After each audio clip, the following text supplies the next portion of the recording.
தமிழர் கழகம் நேயர்களுக்கு வணக்கம். இன்று தென் மாநில முதல் மந்திரிகள் மாநாடு நடக்க போகுது. இது 31வது தென் மாநில முதல் மந்திரிகள் மாநாடு.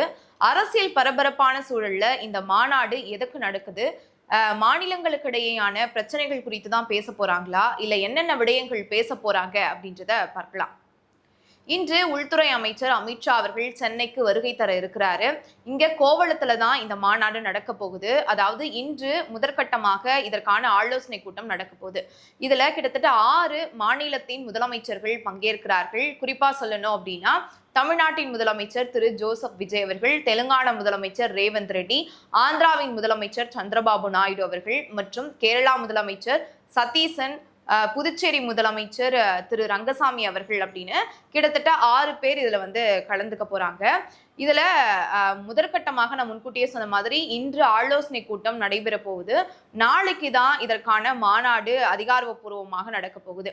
இதுல முதலமைச்சர்கள் மட்டும் இல்லாம அந்தந்த மாநிலத்தின் தலைமை செயலாளர்கள், முக்கியமான துறையை சார்ந்த செயலாளர்கள் அப்படின்னு பல அதிகாரிகளும் இதுல கலந்து கொள்ள போறாங்க.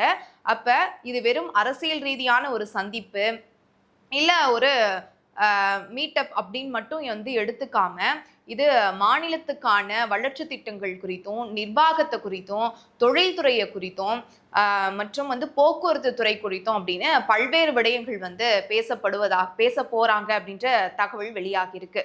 இது நடக்க போவது 31வது முதலமைச்சர்கள் மாநாடு அப்படின்னு ஏற்கனவே சொல்லியிருந்தேன். அதாவது தென் மாநில முதலமைச்சர்கள் மாநாடு. ஏற்கனவே கேரளாவில் இருக்கக்கூடிய திருவனந்தபுரத்துல 30வது தென் மாநில முதலமைச்சர்கள் மாநாடு நடந்தது.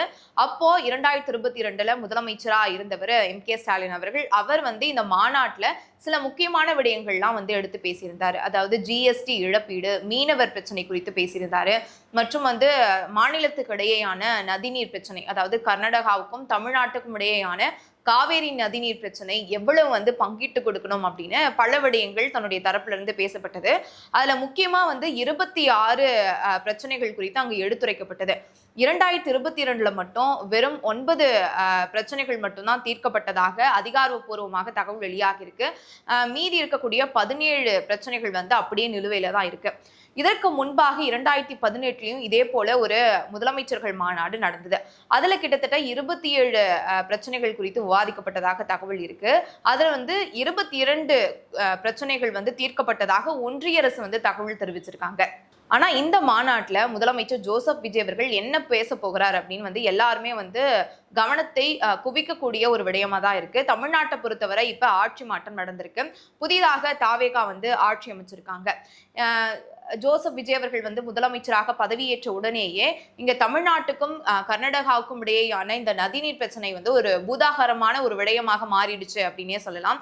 எப்போதுமே வருடாந்திரம் மேட்டூர் அணை ஜூன் மாதத்துல திறக்கப்பட்டுரும். ஆனா இந்த வருடம் அது திறக்கப்படல. இதுவே தாவேகா ஆட்சியின் ஒரு பின்னடைவு அப்படின்னே திமுகவினர் விமர்சனம் பண்ணிட்டு இருந்தாங்க.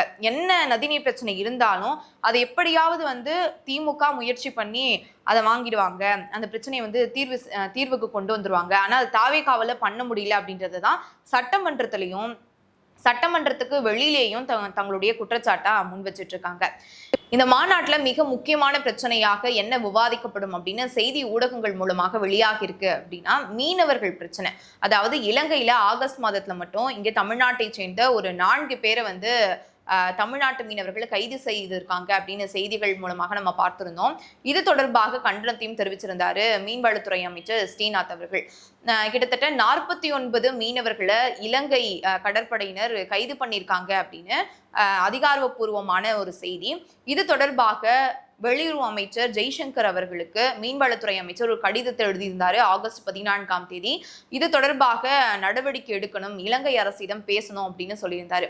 இப்ப இது தொடர்பாகவும் திரு ஜோசப் விஜய் அவர்கள் பேசுவார் அப்படின்ற செய்திகளும் வெளியாகி இருக்கு. மிக முக்கியமான காலகட்டம் அப்படின்றதுனால என்ன முடிவு எடுக்க போகிறது ஒன்றிய அரசு அப்படின்றதையும் பார்க்கணும். ஏன்னா உள்துறை அமைச்சர் அமித்ஷா அவர்கள் இதுல கலந்து கொள்ற ஒரு விஷயம் அப்படின்றதுனால இதுல என்னென்ன தீர்வுக்கு முடிவு எட்டப்படும் அப்படின்றதையும் அவர் தரப்புல இருந்தும் சொல்லணும். இன்னொன்னு தமிழ்நாட்டுக்கான நிதியை எவ்வளவு வந்து ஒதுக்கீடு பண்ண போறாங்க அப்படின்ற சில விடயங்களும் பேச போறாங்க அப்படின்ற தகவலும் வெளியாகி இருக்கு. இப்ப நிதி ஆயோக் கூட்டம் மூலமாகவே கர்நாடகா முதலமைச்சர் வந்து தங்களுடைய மாநிலத்துக்கு என்ன தேவை, நதிநீர் பிரச்சனை தொடர்பாகவும் மேகதாது அணை வந்து நாங்க கட்டியே தீர்வோம் அப்படின்னு தீர்க்கமாக பிரதமர் மோடி அவர்களிடம் கடிதத்தை கொடுத்திருந்தாரு. இப்ப நடக்க போறது என்ன அப்படின்னா, தங்களுடைய மாநிலத்துக்கான வளர்ச்சி திட்டங்கள் குறித்தும் ஒன்றிய அரசிடம் எங்களுக்கான நிதி எவ்வளவு வேண்டும் அப்படின்றதையும், எங்களுக்கு வேற என்னென்ன திட்டங்கள்லாம் ஒன்றிய அரசு தரப்புல இருந்து கொடுக்க வேண்டும் அப்படின்றதையும், மாநிலத்துக்கு இடையேயான அந்த பிரச்சனைகள், போக்குவரத்து தொடர்பாக என்னென்ன ஒரு இக்கட்டான சூழல் இருக்கு அப்படின்றதையும், இது முழுக்க முழுக்க வந்து பார்த்தோம் அப்படின்னா மாநிலத்துக்கு இடையேயான பிரச்சனைகள் குறித்து தான் வந்து பேசக்கூடிய ஒரு விடயமா இருக்கு. அப்போ இதுல வந்து யார் ஸ்கோர் பண்ண போறா, விஜய் அவர்கள் தன்னுடைய தரப்புல இருந்து என்ன பேச போறார் அப்படின்றதும், அங்க கர்நாடகா முதலமைச்சர் டி.கே. சிவகுமார் அவர்கள் என்ன பேச போறார் அப்படின்றதும் தான் இங்க வந்து ஒரு கவனத்திற்குரிய ஒரு விடயமா இருக்கு.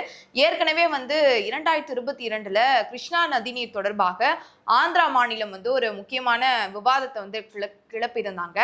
இங்க இப்போ சமீபத்துல கடந்த ஆகஸ்ட் 15ஆம் தேதி கர்நாடகாவுக்கும் தமிழ்நாட்டுக்கும் இடையேயான பிரச்சனை பெரிய பூதாகரமான முடிஞ்சது என்ன அப்படின்னா, அங்க கர்நாடகாவின் வனத்துறையினர் வந்து கர்நாடக வாழ் தமிழர்களை 3 பேரை வந்து சுட்டு கொன்றதுதான். இப்ப இது தொடர்பாக வந்து அங்க பேசப்படுமா அப்படின்றதும் ஒரு கவனிக்கக்கூடிய ஒரு விடயமா இருக்கு.